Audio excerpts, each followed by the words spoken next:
Hi, this is Sarah Meixel, and today I'm here with Dustin Oedekoven. He is the state veterinarian for South Dakota. So thanks for being with us today, Dustin. Thank you. Very good. Tell me a little bit about Trich in South Dakota.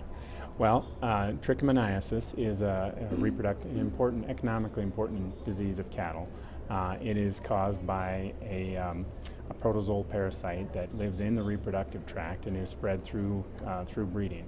And so typically what happens, you'll have an infected, it could go either way. You have an infected bull that goes undetected and passes that parasite on to the cows that he breeds, and then the cows typically will become bred, and then after a time an inflammation sets up in the reproductive tract. She aborts the embryo, and at that point that's where the economic loss comes in.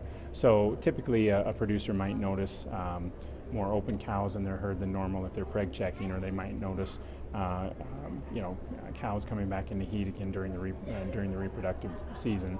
So sometimes the problem can exist for a couple of seasons before the producer really knows something about it. Yeah.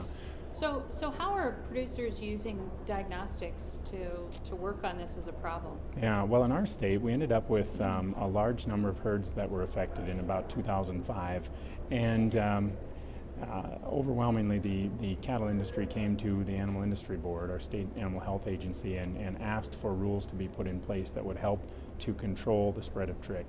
And so our rule is fairly simple. It requires that non-virgin bulls be tested prior to import into the state or prior to sale within the state. So non-virgin bulls have to be tested negative prior to one of those two events happening, import or sale.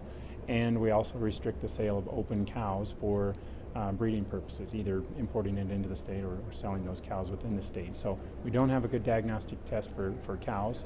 That would be an advantage, would help us out quite a bit. But for the bulls, of course, so we're seeing pooled tests mostly in that screening test for non-virgin bulls that are being tested to meet that requirement. So, and then for herds in which Trich has been identified, then we recommend that they not be pooled, but they use individual tests. So, and the way that we look at those tests is, so long as it's done by an approved laboratory, then the results are acceptable for us. But used to be you'd have to do cultures, and of course that had its problems. Now we're looking more.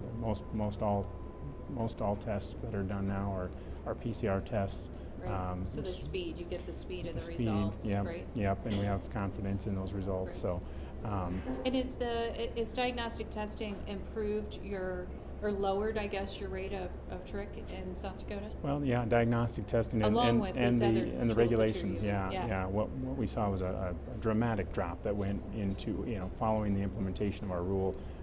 We went from 45 affected herds to somewhere in the teens the next year, and it went down to no affected herds a couple of years ago. We had a little spike last year, and we're still looking into the causes of that. But when compliance is good with the testing and the regulations, we see a reduction in the number of herds that are affected. Right, and it sounds like biosecurity played a big role as well. Absolutely. The regulations that they did. So right. Great to see success, right? Absolutely, yeah. It's good to have these tests available to help the industry out in reducing the impact of that disease.